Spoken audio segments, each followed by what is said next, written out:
The sky had never looked like this before. Teo stood at the edge of the crystalline valley and watched the three moons rise in shades of purple and green. Behind him, he could hear the groans of the injured and the frightened voices of his people. The crash had been violent. The dimensional rift that brought them to this world of Ethermoor had torn their ship apart, scattering metal and human bodies across miles of unknown land. He was an aerospace engineer by trade. For 20 years, he had worked with machines, with mathematics, with things he could understand and control. But nothing in his education had prepared him for this. Nothing had told him how to survive in a world where the sky changed colors, and the very air seemed to hum with an energy that was not radiation or electricity as he knew it. Jiwoo approached him carefully, carrying a scanner that probably did not work anymore. She was his best physicist, and her face showed the same confusion he felt. Behind her walked Ha-un, their medical officer, who moved between the survivors, checking on wounds and offering what comfort she could with the limited supplies they had left. "How many?" Teo asked. 347, Jiwoo said quietly. "We lost 93 in the crash. Another 15 will not make it through the night without proper medical facilities." Teo closed his eyes. These were real numbers, real people, real deaths. The weight of leadership pressed down on him like gravity itself. "The crystals," Ha-un said, pointing to the valley around them. The ground beneath their feet was not normal earth. It glowed softly with an inner light. Large structures of crystal jutted from the ground like the bones of some dead giant. They pulsed with colors that changed from moment to moment. "What are they?" "I do not know," Jiwoo admitted. "But my scanner shows they are radiating energy, immense amounts of it. Whatever these crystals are, they are not passive. They are active. They are alive in some way." As if responding to her words, one of the larger crystals nearby flared bright blue. The light spread like water across the ground, creating patterns that hurt to look at directly. Some of the survivors screamed. Others fell to their knees. The energy seemed to wash over them without causing physical harm, but the psychological effect was powerful. They were not in Kansas anymore. They were not even on Earth. That was when they heard the footsteps. They came from beyond the crystal formations, heavy and deliberate. Teo immediately moved his people backward, creating distance between themselves and whatever was coming. Kyung-soo, their military officer, appeared at his side with a rifle that probably held less than one magazine of ammunition. "Make it count," Teo said quietly. What emerged from the crystals was like nothing they had prepared for. The figure stood nearly 8 feet tall, with skin that seemed to be made of shadow and smoke. Its armor was not metal, but something that looked like congealed darkness. The weapon it carried was a long staff that crackled with purple lightning. Behind it came others, all similar in appearance, all radiating a presence that made the air feel heavy. The creature's voice, when it spoke, sounded like wind through a graveyard. "I am Malakar, servant of the Shadowborn. You will identify yourselves." Teo stepped forward. His heart was racing, but his mind was working. This was first contact. This was the moment that would define everything that came after. "I am Teo. We are humans from another world. Our ship crashed here. We mean no harm. We only wish to survive." Malakar studied him with eyes that were not quite eyes. They were pits of darkness that somehow still saw everything. "Humans. We have records of your kind. Weak, fragile, dependent on tools and machines, unsuitable for the world of Ethermoor." The shadow being raised its hand, and the purple lightning crackled more violently. "You will surrender all survivors to the service of the Shadowborn. You will work in the crystal mines until your bodies break. Your crystals will be confiscated. Your technology will be confiscated. You will be property." Kyung-soo raised his rifle. Before Teo could stop him, he fired 3 shots directly at Malakar's chest. The bullets passed through the shadow being as if it were made of smoke. They did not harm it. They did not even slow it down. The creature merely laughed, a sound like breaking bones and distant screams. "You see," Malakar said. "Weak, fragile, dependent on tools that mean nothing in this world." He raised his staff, and the purple lightning intensified. "I will give you 1 day to prepare. We will return with an army. If you resist, we will destroy you. If you surrender, you will serve. Either way, your time as free beings is finished." He and his servants melted back into the crystal formations, their forms becoming part of the shadows until they were gone. The silence that followed was heavier than the presence had been. Teo looked at his people. He saw fear in their faces. He saw despair. He saw the knowledge that their situation was worse than anyone had imagined. But he also saw something else. He saw the same survivors who had endured a dimensional rift, the same humans who had crawled from wreckage and saved their wounded, the same people who had always found a way. "Everyone listen," he said, his voice steady. "That thing called us weak. It called our tools useless. But it did not know what we are capable of. It did not know that we think differently, that we learn differently, that we survive differently." Jiwoo looked at him. Something was already happening in her mind. He could see it. The physicist was calculating. She was analyzing. "The crystals," she said slowly. "They radiate energy, immense amounts of energy. The patterns are mathematical. If we can understand the patterns, then we can use them," Teo finished.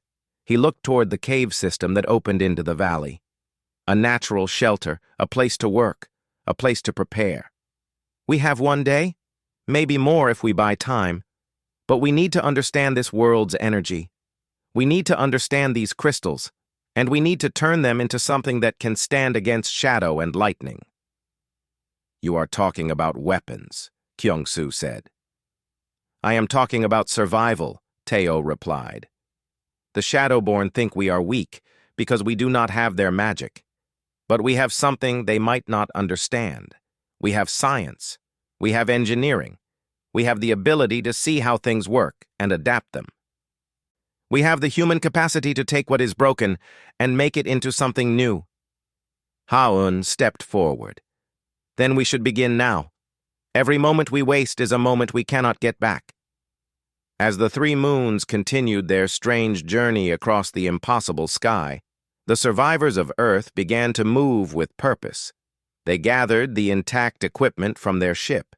They established a base in the caves, and most importantly, they began to think. For the first time since arriving in this world, they were not merely reacting to disaster. They were taking control. They were choosing to fight not with magic, but with the only weapons they truly understood: knowledge, adaptation, and the stubborn human refusal to accept defeat. 3 days had passed, and the cave had transformed into something that resembled a laboratory. Jiwoo had not slept. None of the key people had. They worked in shifts, but Teo noticed that Jiwoo seemed to have removed the concept of rest from her existence entirely. She stood before a large crystal they had carefully extracted from the valley floor, and with Min-ho beside her, she was running experiments. Min-ho was young, only 23, but his hands were steady and his mind was sharp. He had been an engineering technician on the ship, the kind of person who understood how things connected and why. Now, in the dim light of the cave, he worked with Jiwoo to test how the crystals responded to different types of energy. "Again," Jiwoo said, her voice hoarse from speaking and little sleep. Min-ho turned a dial on a piece of equipment they had salvaged from the ship. It was a heating coil. Originally designed to regulate temperature in the cargo bay, they had modified it significantly. As he turned up the power, the crystal began to glow more brightly. The energy output increased, visible in the form of light and heat that rippled outward. "The resonance is increasing," Jiwoo observed, writing notes in a small book by hand because their computers had burned out in the crash. It is not just absorbing the energy, it is amplifying it. But look at the pattern. It is mathematical. It is following a sequence. Like a harmonic frequency, Minho said, understanding immediately. Exactly like that, Jiwoo confirmed. This world's magic is not mystical. It is not beyond science. It is energy, just energy that operates on principles we have not fully understood. But we can understand it. We can map it. We can predict it. In another section of the cave, Kyung-soo was working with a handful of weapons they had salvaged from the ship. Mostly rifles and pistols with limited ammunition. They were beautiful pieces of engineering, but useless in this world. The bullets did not affect the shadow creatures. The conventional explosives did not work properly at altitude or in the presence of the crystal energy. He was trying to think of a different approach. Yejin arrived from her scouting mission, moving quickly through the cave entrance. She was breathing hard, but her expression was focused. She came directly to Teo, who was studying maps and trying to understand the geography of the region they had crashed into. "I found a village," she said immediately. "About 10 kilometers to the west. The people there, they are like us. Human. But they are frightened. They have scars on their bodies. I saw a mark on their arms, like a burn, like magic had carved something into their skin." "Slavery marks," Ha-un said quietly. She had been listening while organizing the medical supplies. "I have read about such things in old texts. If the Shadowborn control this world, they would mark their property." "Did they see you?" Teo asked. "I was careful," Yejin said. "I watched from distance. But I learned something important. The Shadowborn do not appear often in the villages. They collect tribute once every 10 days.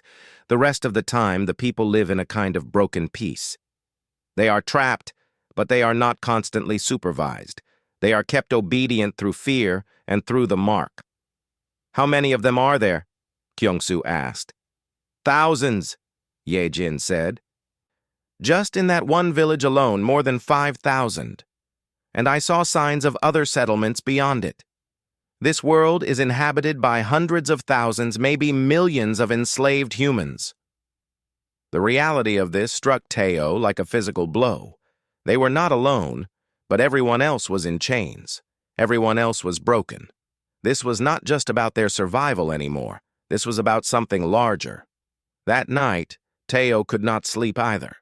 He sat near the crystal that Jiwoo was still studying, and he thought about the weight of responsibility. 347 survivors needed him to make the right choices. But now he knew that millions of other humans might depend on what he did as well.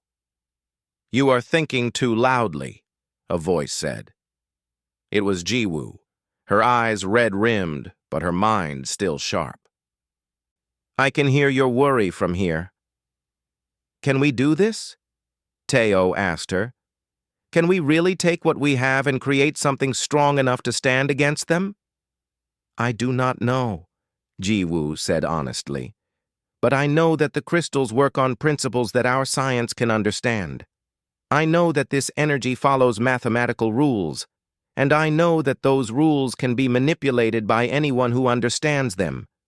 The Shadowborn have magic because they were born into it. They grew up with it. But we have something different. We have the ability to learn systems and master them through understanding, not through inborn power." She paused, looking at the crystal in its frame of salvaged metal. "The Shadowborn are powerful," Jiwoo continued, "but their power comes from one source, one tradition, one way of thinking. We come from a world where we have learned to combine different forces. We have learned to take one type of energy and convert it into another. If we can understand the crystal energy well enough, we might be able to do something they have never considered. We might be able to create energy in forms they have no defense against." "What kind of energy?" Teo asked. "Plasma," Jiwoo said, and her eyes suddenly became alive with excitement. Pure ionized gas, high temperature, high pressure. It behaves like nothing in this world because nothing in this world has encountered it before. The shadow creatures, the magical defenses, they are tuned to defend against magical energy. But what if we could create something that is not magical? What if we could create something that is purely physical, purely scientific, operating on principles they do not even have words for? Minho had come over and was listening. He understood immediately where she was going. "We could weaponize it," he said. "Yes," Jiwoo confirmed. "We could build generators powered by the crystals. We could use the energy to create plasma. We could contain it in forms that can be directed, focused, used as weapons. It would be technology that this world has never seen before." Teo felt something shift inside him. Not hope, exactly. Hope was still too fragile, but something like purpose, something like direction. "How long?" he asked. 7 days, Jiwoo said. "If we work without stopping, if we do not make mistakes, if the equipment holds together, in 7 days, we might have something small, but something that works." Kyung-soo appeared, having heard the conversation. "Then we tell the Shadowborn we need more time. We tell them we are gathering crystals, preparing the tribute they demanded. We buy ourselves the week." "And if they do not believe us?" Minho asked. "Then we fight with whatever we have," Kyung-soo said simply. "But I think Teo is right. We are not weak. We are different. And sometimes different is better than strong." The next 7 days were a blur of work. The entire settlement focused on one goal. Jiwoo and Minho refined their designs. Kyung-soo and other volunteers constructed the first plasma generator, following instructions that were part theory and part desperation. Hayun kept everyone fed and healthy, treating the exhaustion and minor injuries that came with constant work. On the 7th day, as promised, the Shadowborn envoy appeared. But something had changed. When Malakar looked upon the cave, when he sensed the energy signature of the generators humming quietly in the darkness, his expression shifted. Not to fear, but to confusion. "What is this?" he demanded. "Tribute," Teo said calmly. "We have been gathering the crystal energy as you demanded. It is almost ready for transport." Malakar looked around the cave. His supernatural senses were trying to understand what they were detecting, but the plasma energy was foreign to him. It registered as something his mind could not quite categorize. "You have 2 more weeks," he said finally. "Then we come for payment. Real payment. And you will kneel before the Shadowborn throne, or you will die." After he left, in the darkness of the cave, Jiwoo finally allowed herself to smile. "We did it," she whispered. "We actually did it." Behind her, the plasma generator hummed with quiet power, a blue glow that was unlike anything ever seen in Ethermore, and in that light, the impossible seemed just barely within reach. The day the Shadowborn army came, the sky was dark with clouds that should not exist. Daejung stood at the mouth of the cave with Teo, looking out at the valley that had become their home and their battlefield. Daejung was a military strategist, a man who had studied warfare for 30 years before the crash. He was also terrified, but he did not show it. "They are moving in formation," Daejung said, pointing to the shadow creatures advancing across the crystalline ground.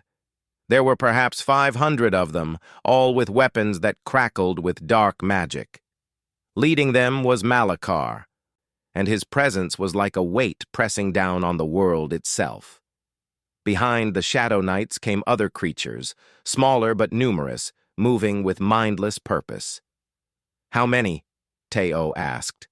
"More than I can count," Daejung said. "But that does not matter.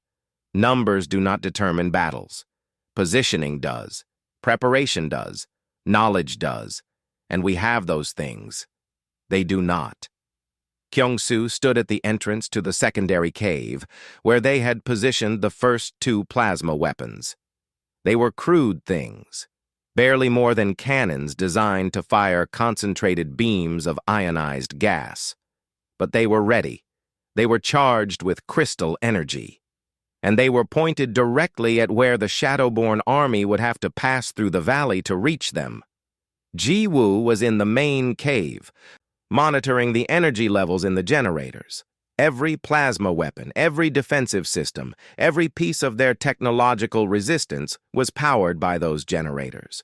If the generators failed, everything failed. She moved between them like a nervous mother, checking readings and making tiny adjustments that only she understood. "Now," Dae-jung said. Kyung-soo fired the first plasma cannon. The weapon discharged with a sound like thunder, and a beam of bright blue-white energy shot across the valley. It was not like anything magic in this world. It did not sparkle or twist. It did not dissipate. It was pure, concentrated force, and it struck the formation of Shadow Knights directly in the center. The effect was catastrophic. The shadow creatures in the beam's path did not defend themselves. They had never encountered anything like this before. Their magical armor, which was designed to stop swords and arrows and even other magical attacks, meant nothing against plasma.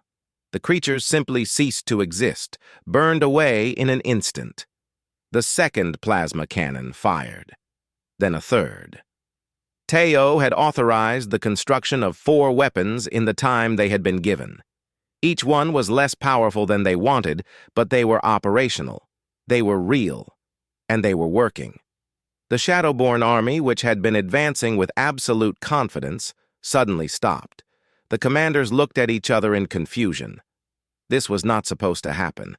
Their enemy was supposed to be weak, supposed to be fragile. But Malachar understood faster than the others. He raised his staff, and the purple lightning began to swirl around him. He moved forward, not running but moving with terrible purpose, directly toward the cave entrance. The other Shadow Knights followed, some of them taking losses but pressing forward anyway. Kyung-soo understood what was happening. The initial weapons had worked, but only against the mass of creatures. Malachar was too strong, too fast, too powerful to be dealt with by simple bombardment. "Switch to secondary positions," Kyung-soo ordered into the communication device. It was an old walkie-talkie that barely worked, but it worked well enough. The weapons crews moved frantically to the backup locations. They had prepared multiple firing positions, knowing that sustained combat was impossible. They could damage, but they could not maintain a defense from a single location. Malachar reached the cave entrance and raised his staff. The purple lightning crackled and then exploded outward in a wave of pure dark magic. The stone around the entrance cracked and shattered.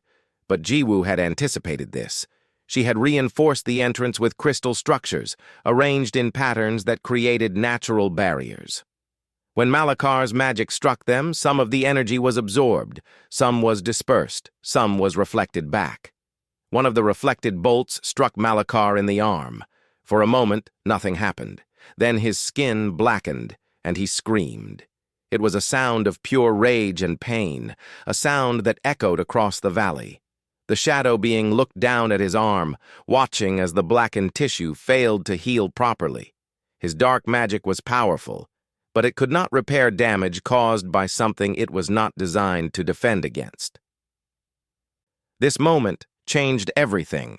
Malachar's invincibility was broken, he was wounded, he was vulnerable, and everyone fighting on both sides saw it. The Shadowborn commander did not retreat immediately, but he slowed. He looked at his army, at the losses they were taking, at the impossible situation they found themselves in, and then, with a gesture of his hand, he began to fall back. His wounded arm hung at his side, the blackened flesh a permanent reminder that something had changed in the world of Ethermoor. The shadow creatures followed him, confused and frightened. The battle, which had lasted less than 30 minutes, was over, and humanity had won. In the cave, there was a moment of absolute silence. Then someone started to cheer, then another. Then the entire cave was filled with the sound of survivors who had just realized they were still alive. Teo stepped outside and watched as the Shadowborn army disappeared into the distance. Malachar did not look back. "We did it," Daejung said, his voice filled with something like wonder. "No," Teo said. "This was one battle, one victory. This was the first time they learned we can fight back. Now they will learn how to adapt. Now it becomes real." But even as he said the words, he knew something fundamental had shifted. The age of the Shadowborn's absolute rule had ended. The age of human possibility had begun. Over the next few days, messengers came from the villages that Ye Jin had discovered. The stories of the battle spread like fire. Humans who had been broken, who had forgotten what hope felt like, suddenly remembered. The Shadowborn were not invincible. The Shadowborn could bleed. Sun He was chosen as the human ambassador.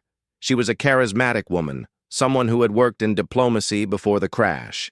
She went to the villages carrying stories of the victory and messages from Teo. She brought offers of protection. She brought the possibility that slavery did not have to be permanent, that people could be free.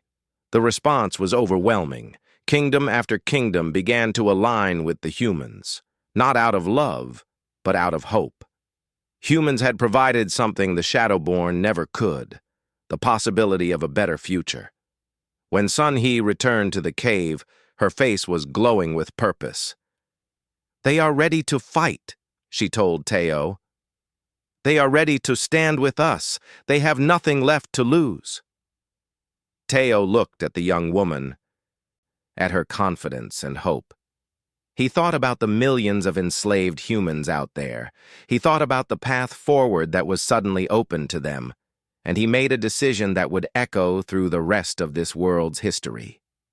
"Then we prepare for war," he said, "but not a war for conquest, a war for freedom." The plasma weapons powered down in the gathering darkness, their blue glow fading but not disappearing. They would need to be charged again. They would be used again. But for tonight, Teo let his people rest.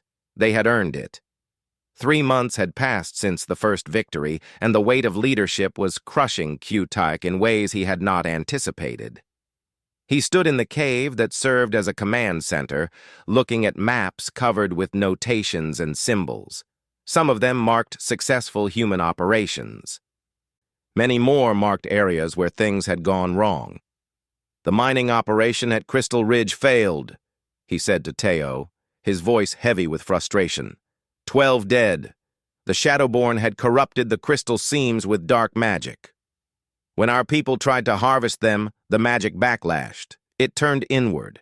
It burned them from the inside. Teo listened without responding. He had learned that sometimes his second-in-command needed to speak his doubts aloud before he could help carry them. "We have built 5 plasma weapons now," Q-Tyke continued. "But we are losing soldiers to magical injuries that our plasma cannot heal. We are losing equipment to strange corruption that our engineers do not understand. And the Shadowborn keep changing tactics. Every time we adapt, they adapt faster. I am beginning to wonder if we are fighting the right war." "Explain that," Teo said carefully. "We are winning battles," Q-Tyke said. "Our plasma weapons are powerful, but we are not winning the hearts of the people. Many of the allied kingdoms are beginning to whisper that we are just different versions of the Shadowborn. Different weapons, but the same hunger for power. Some villages are refusing to send recruits.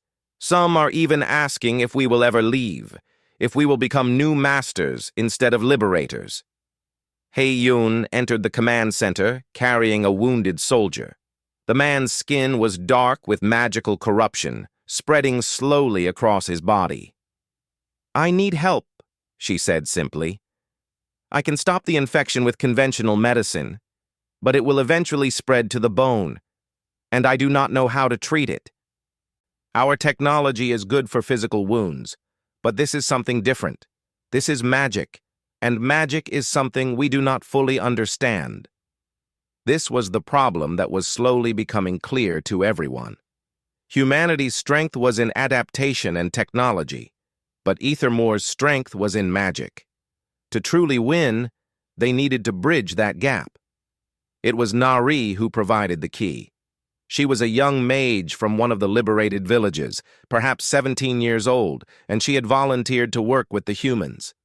She came to Ha-Yun and studied the corrupted soldier with eyes that saw things that devices could not. "May I try something?" Nari asked. Ha-Yun stepped back, curious despite her skepticism. Nari placed her hands on the soldier's chest, and she began to sing. It was not singing in the traditional sense. It was more like she was making the air itself vibrate in specific patterns. The magical corruption in the soldier's body began to shimmer, and slowly, impossibly, it began to withdraw. "I am not removing it," Nari explained as she worked. "That is not how magic works. I am teaching his body to accept it, to integrate it, to understand it, rather than fight it. The corruption is powerful because it is foreign.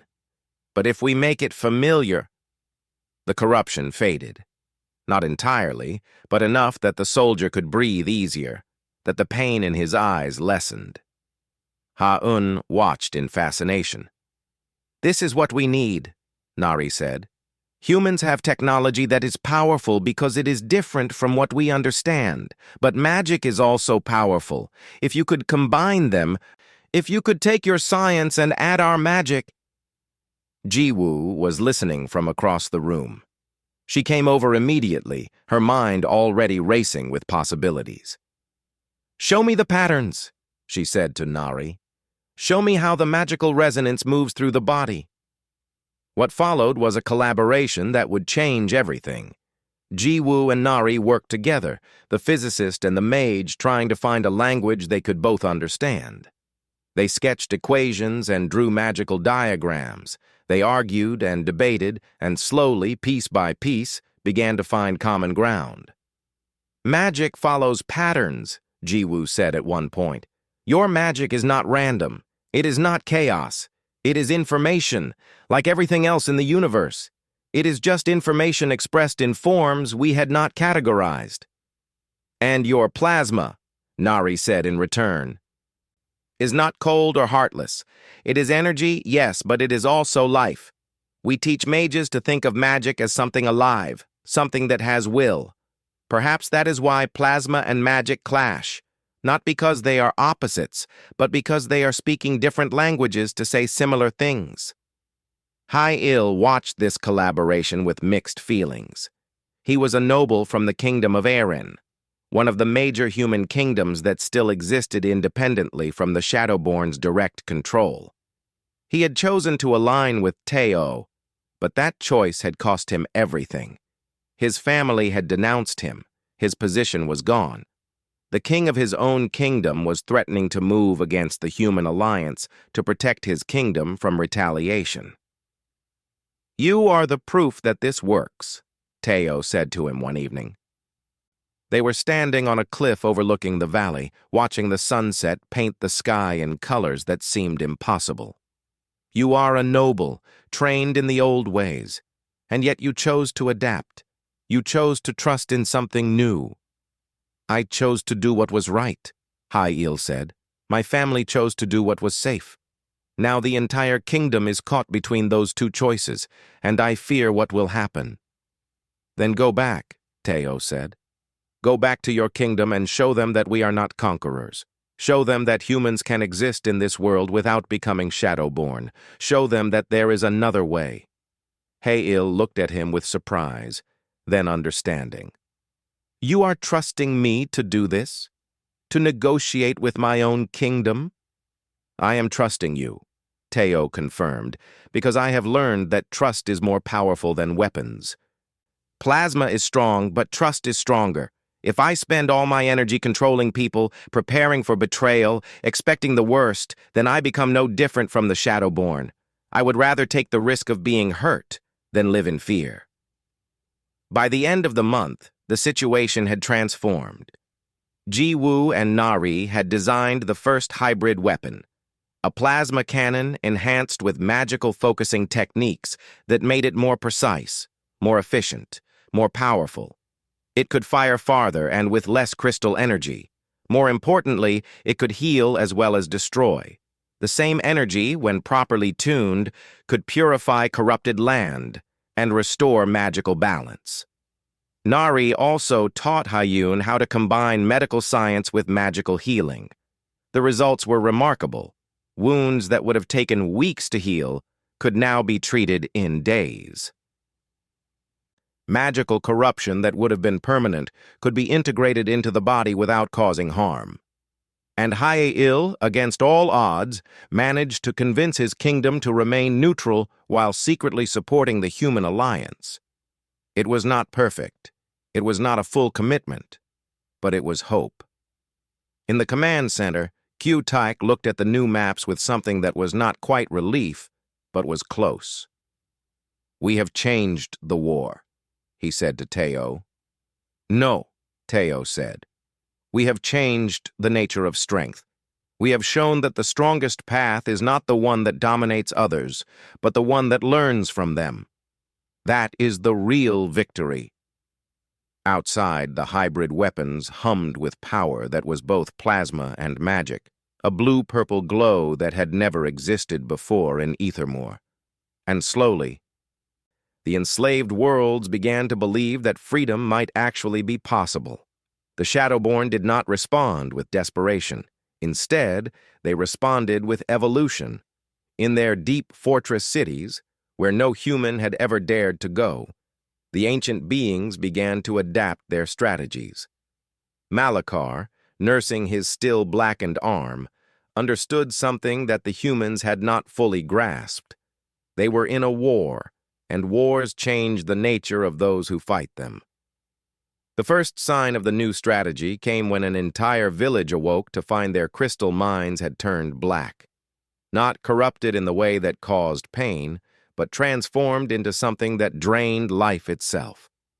Anyone who came near the black crystals felt their energy flowing out of them, drawn away as if by some invisible force. The mines became not resources but anchors of despair. Then the plagues came. Not diseases in the traditional sense, but waves of shadow creatures that moved like a spreading infection across the land. They did not fight in formations. They did not attack organized settlements. Instead, they appeared randomly, taking individuals, leaving others untouched. The randomness of it created a terror that organized battles could never achieve. People began to question their safety even in supposedly protected areas. But the psychological campaign was the most devastating. Whispers spread through the villages like poisoned water. Stories that the humans had brought this destruction with them. Tales that the plasma weapons were slowly poisoning the very earth. Rumors that Teo and his people were simply preparing to replace the Shadowborn as masters, that they were gathering power for their own empire. Yejin brought these reports to Teo with frustration burning in her eyes. "They are turning the people against us," she said. "Not through force, but through fear. And fear is harder to fight than armies." Teo listened to each report with a growing heaviness in his chest. Q-Tyke had been right to worry. They were winning battles, but the war itself was shifting into territory where plasma weapons meant nothing. It was Yunbi who changed everything.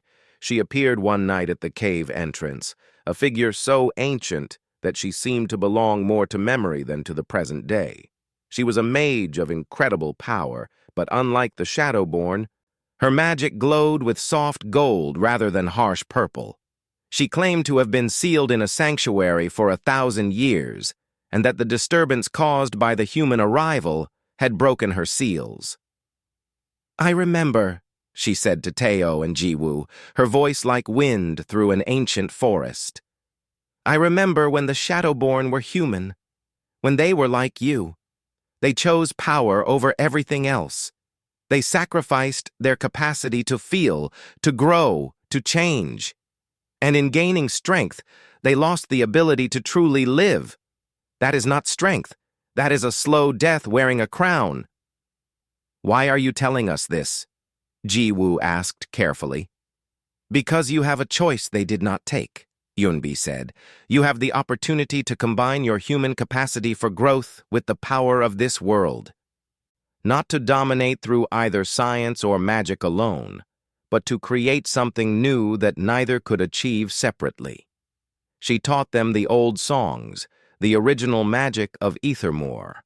Not the dark magic of the Shadowborn, but healing magic, restoration magic, magic that grew things rather than destroying them.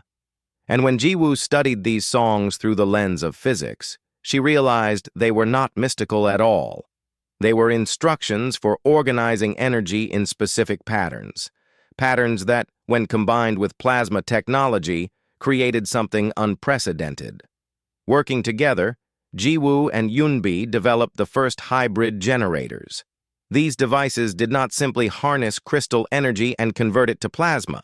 They created a perfect balance, a resonance between technological precision and magical life force. The result was weapons that could heal corrupted land, that could purify poisoned water, that could even restore something close to life to areas that the Shadowborn had drained. The first test was on the corrupted mine that Ye Jin had reported. The team sent a hybrid weapon to the site. The device was not flashy. It did not explode or shine with intense light. It simply worked, quietly and steadily, transforming the black crystals back to their natural state. The mine became alive again. The grass began to grow. The feeling of wrongness that had filled the place began to fade. News of this spread faster than the rumors of corruption had spread. The narrative began to shift. The humans were not destroyers. They were restorers. They were not bringing poison, but healing. But the greatest victory came when Malachar himself appeared at the edge of the human settlement, his warrior guards kept at a distance. He was alone, his blackened arm now a permanent fixture. It did not pain him anymore, but it also did not heal. It was a permanent reminder of limitation. "I have come to speak with Teo," the shadow being said, his voice still terrible but stripped of some of its arrogance. Teo met him in the open valley, between the crystalline formations. There was no ceremony, no warriors standing ready, just two beings from different worlds facing each other as representatives of powers that had been locked in combat. "I could destroy you," Malachar said flatly. "I have the power, but my power does not heal what you are healing. I can make things dark, but you can make them bright again. My strength is in breaking things. Your strength is in building them back. I came to understand something that I could not understand before." "And what is that?" Teo asked. "That we have been fighting the wrong war," Malachar said. "You are right that there is another way. Not the way of the Shadowborn, not the way of conquest and domination, but I am not ready to walk that path. I am too old in my darkness. My arm will never heal. But some of my people, some might choose differently." He turned to leave, then paused. "There is a final weapon that the Shadowborn are preparing," he said. "A device in the deepest fortress that will amplify our magic across the entire world. If it activates, all the healing you have done, all the progress you have made, will be undone. The land will become dark again, and this time, it will remain dark forever. You have maybe 2 weeks before it is complete. After that, it is too late." He disappeared into the shadows, leaving Teo alone in the valley. The news sent waves through the human alliance. 2 weeks to stop something that was located in the deepest, most protected fortress of the Shadowborn. Impossible odds. A final battle that would determine everything. But Teo did not feel despair. He felt clarity. Because now he understood what they had been fighting for all along. Not for technological superiority, not for human dominance, but for the right to choose their own path, to combine their strengths with the strengths of others to build rather than destroy. "We prepare the final weapons," he told his council, "but not weapons of war, weapons of healing, weapons of restoration.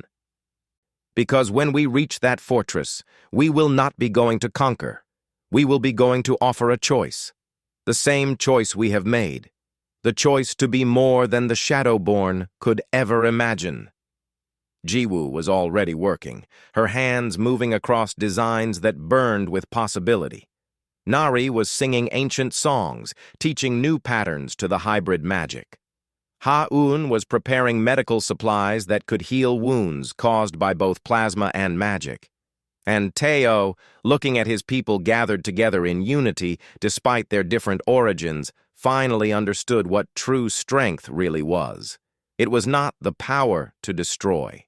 It was the power to endure, to adapt, to grow, and most importantly, to lift others up rather than force them down. That was the strength that would win this war. Not through domination, but through the simple, radical act of offering a better future to anyone brave enough to reach for it.